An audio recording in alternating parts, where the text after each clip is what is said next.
आकाशवाणी देहरादून से प्रस्तुत हैं प्रादेशिक समाचार। पहले मुख्य समाचार।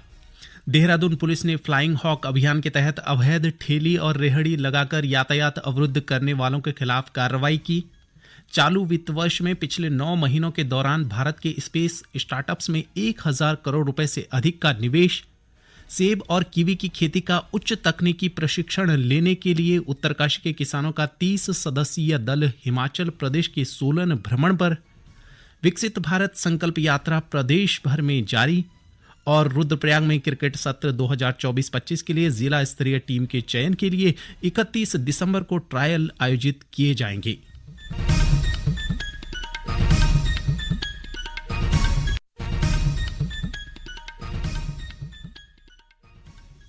नमस्कार। दोपहर समाचारों के साथ मैं संजय भंडारी। अब समाचार विस्तार से। देहरादून में यातायात व्यवस्था सुधारने और अतिक्रमण के खिलाफ कार्रवाई करने के लिए पुलिस ड्रोन की मदद ले रही है। फ्लाइंग हॉक अभियान में देहरादून पुलिस ने राजधानी में अवैध ठेली या रेहड़ी लगाकर यातायात को अवरुद्ध करने वालों के विरुद्ध कार्रवाई की है। अभियान के तहत 34 अवैध ठेली, रेहड़ी और दुकानों के बाहर अवैध रूप से अतिक्रमण कर लगाए गए 15 रिंग को पुलिस ने जब्त कर दिया। पुलिस का कहना है कि यातायात को सुचारू बनाए रखने के लिए फ्लाइंग हॉक अभियान आगे भी लगातार जारी रहेगा। केंद्रीय मंत्री जितेंद्र सिंह ने कहा है कि चालू वित्त वर्ष के 9 महीनों के दौरान देश में स्पेस स्टार्टअप्स ने निजी क्षेत्र का 10 अरब रुपए से अधिक का निवेश आकर्षित किया है। श्री सिंह ने कहा कि भारत की अंतरिक्ष अर्थव्यवस्था आज 8 अरब डॉलर की है, लेकिन 2040 तक यह कई गुना बढ़ जाएगी। श्री सिंह ने कहा कि ऑर्थर डी लिटिल रिपोर्ट के अनुसार 2040 तक भारतीय अंतरिक्ष अर्थव्यवस्था 100 अरब डॉलर की होने का अनुमान है। श्री सिंह ने कहा कि इसरो ने 430 से अधिक विदेशी उपग्रह प्रक्षेपित किए हैं। इस दौरान इसरो ने यूरोपीय उपग्रहों के प्रक्षेपण से 29 करोड़ यूरो और अमेरिकी उपग्रहों के प्रक्षेपण से 17 करोड़ डॉलर की कमाई की। श्री सिंह ने कहा कि अंतरिक्ष के क्षेत्र में प्रधानमंत्री नरेंद्र मोदी के सुधारों और सरकारी निजी भागीदारी शुरू होने से भारत में स्पेस स्टार्टअप की संख्या तेजी से बढ़ी है। उन्होंने कहा कि केवल 4 वर्ष के अंदर ही अंतरिक्ष क्षेत्र के स्टार्टअप की संख्या 2 अंकों से बढ़कर 1180 तक पहुंच गई है। चमोली जिले के सिमली में लाडली महोत्सव 2023 नाम से एक अनूठी पहल शुरू की गई है। इसका मकसद किशोरियों को मंच प्रदान कर उन्हें विभिन्न क्षेत्रों में प्रशिक्षण देना है। कैबिनेट मंत्री धन सिंह रावत ने इस अभियान का शुभारंभ किया। इस वर्ष लाडली महोत्सव का विषय भारतीय हिमालय क्षेत्र में जलवायु परिवर्तन अनुकूलन रखा गया है। उद्यान विभाग की ओर से उत्तरकाशी जिले के 90 किसानों को सेब और कीवी की उच्च तकनीक का प्रशिक्षण लेने के लिए सोलन का भ्रमण कराया जाएगा। इसके तहत जिले के 30 किसानों का पहला दल 3 दिवसीय प्रशिक्षण के लिए रवाना हो गया है। यह दल हिमाचल प्रदेश के डॉक्टर वाईएस परमार विश्वविद्यालय नौणी सोलन का भ्रमण करेगा। जिले के मुख्य विकास अधिकारी जय किशन ने बताया कि अगले 2 चरणों में भी जिले की यमुना घाटी सहित अन्य क्षेत्रों के 60 किसानों को प्रशिक्षण के लिए भेजा जाएगा।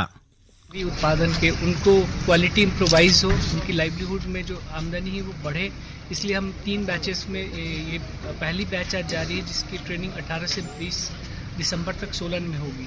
तो मेन उद्देश्य है कि इनकी आजीविका को बढ़ाया जाए और इन्हें स्वरोजगार में और ज़्यादा लोगों को इनको जोड़ा जाए। और भी 2 बैचेस हैं जो बारी बारी से जाएंगे। पहला बैच जा रहा है, 2 बैच और ही शेड्यूल्ड है, वो इसके बाद जाएंगे। भारतीय जनता पार्टी के प्रदेश अध्यक्ष महेंद्र भट्ट ने कांग्रेस पर संसद सुरक्षा चूक मामले को राजनीतिक मुद्दा बनाने का आरोप लगाया है।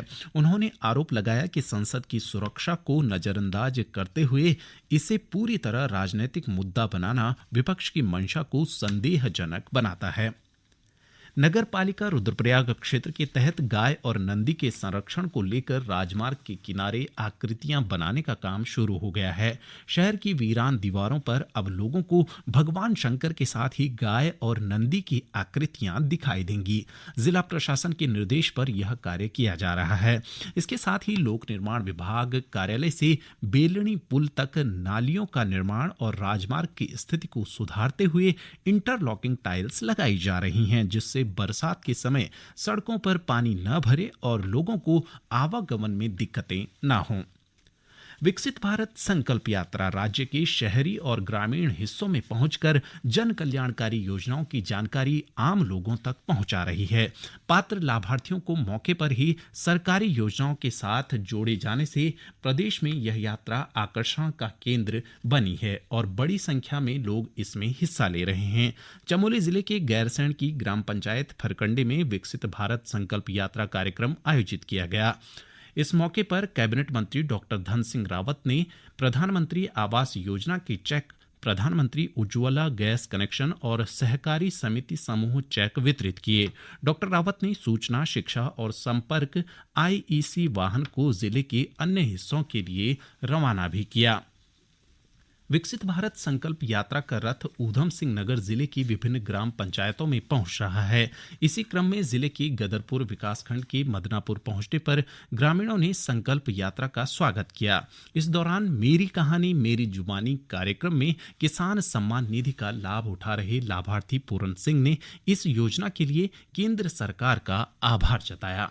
हमें जो है किसान सम्मान निधि के द्वारा जो 2-2 हजार रुपए 4-4 महीने पे मिलते हैं और एक साल में 3 बार मिलते हैं वो 6,000 रुपए। उन पैसों को लेकर के हमें जो है कहीं अन्य साहूकार से ब्याज में ना उठा करके हमें सरकार द्वारा इससे बहुत ही लाभ मिलता है। हमें किसी बात की कोई दिक्कत नहीं होती है और कहीं जाने की आवश्यकता नहीं थी। हमें इससे जो है बहुत ही आराम मिलता है इस पैसे से। वहीं पौड़ी जिले में आयोजित कार्यक्रम में बाड़ा निवासी भारत सिंह ने वृद्धा पेंशन से मिले फायदे की जानकारी को साझा किया। मेरा नाम भरत सिंह बिष्ट, ग्राम बाड़ा, पौड़ी। मोदी जी ने जो हमारे वृद्ध पेंशन का बहुत ही अच्छा काम है और हम लोगों को जो है वृद्ध लोगों को पेंशन सही टाइम पे मिल रही है और हर समय टाइम पे आ जाती है, मिल जाती है। पहले की स्थिति ये थी सबकी, थोड़ा हम गरीब आदमी को मतलब लाचार होना पड़ता था और जब से मोदी जी आए तब से हमारा ये है कि जो हमें पैसा मिलता है सरकार के माध्यम से पेंशन मिलती है, वो मतलब उससे हमारा जो है पारिवारिक खर्चा जो है चल जाता है। विकसित भारत का प्रचार वाहन टिहरी जिले के चंबा विकासखंड के पिपली व पेन्युला गांव पहुंचा। इस मौके पर पेन्युला गांव की सुचाता ने बताया कि उज्ज्वला योजना के कारण अब उन्हें लकड़ी के लिए जंगल नहीं जाना पड़ता है।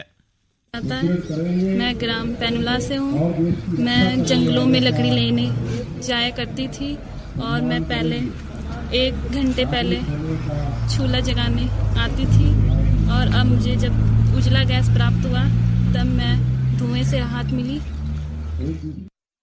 ये समाचार आप आकाशवाणी देहरादून से सुन रहे हैं। रुद्रप्रयाग जिले में क्रिकेट सत्र 2024-25 के लिए जिला स्तरीय टीम के चयन के लिए 31 दिसंबर को ट्रायल आयोजित किए जाएंगे। जिला क्रिकेट एसोसिएशन के जिलाध्यक्ष कमलेश जमलोकी ने बताया कि क्रिकेट एसोसिएशन ऑफ उत्तराखंड के निर्देश पर ओपन वर्ग पुरुष टीम का चयन किया जाना है। उन्होंने बताया कि संबंधित वर्ग के लिए पंजीकरण प्रक्रिया शुरू कर दी गई है, जो 30 दिसंबर तक जारी रहेगी। मैचों में प्रदर्शन के आधार पर जिला टीम का चयन किया जाएगा। श्री जमलोकी ने बताया कि इस वर्ष क्रिकेट एसोसिएशन ऑफ उत्तराखंड ने सभी खिलाड़ियों के लिए मूल निवास प्रमाण पत्र आवश्यक कर दिया है। साथ ही पूर्व में जिले से खेलने वाले खिलाड़ियों को भी मूल निवास प्रमाण पत्र लाना अनिवार्य कर दिया जाएगा। पुरुष क्रिकेट में 3 मैचों की श्रृंखला के पहले एक दिवसीय मैच में भारत ने कल जोहानिसबर्ग में मेजबान दक्षिण अफ्रीका को 8 विकेट से हरा दिया। भारत ने 117 रन का लक्ष्य 16 ओवर 4 गेंदों में 2 विकेट खोकर हासिल कर लिया। भारत की तरफ से सलामी बल्लेबाज साई सुदर्शन ने सबसे ज्यादा 55 रन और श्रेयस अय्यर ने 52 रन बनाए। और अब एक नजर मौसम पर। प्रदेश के ऊंचाई वाले हिस्सों में इन दिनों ठंड में बढ़ोतरी दर्ज की गई है। साथ ही मैदानी हिस्सों में भी सुबह और शाम के वक्त ठंडक महसूस की जा रही है। राज्य के पहाड़ी क्षेत्रों में शाम के समय पाला भी पड़ रहा है। इस बीच मौसम विभाग ने संभावना जताई है कि आने वाले दिनों में मौसम सामान्य बना रहेगा। अंत में मुख्य समाचार एक बार फिर।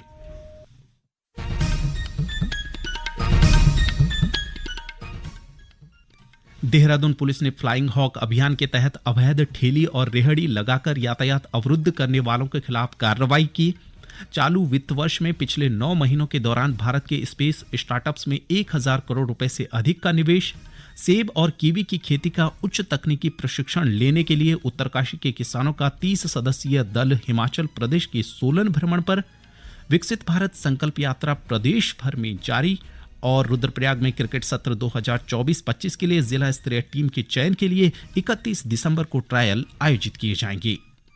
इसके साथ ही प्रादेशिक समाचार का ये बुलेटिन समाप्त हुआ। नमस्कार।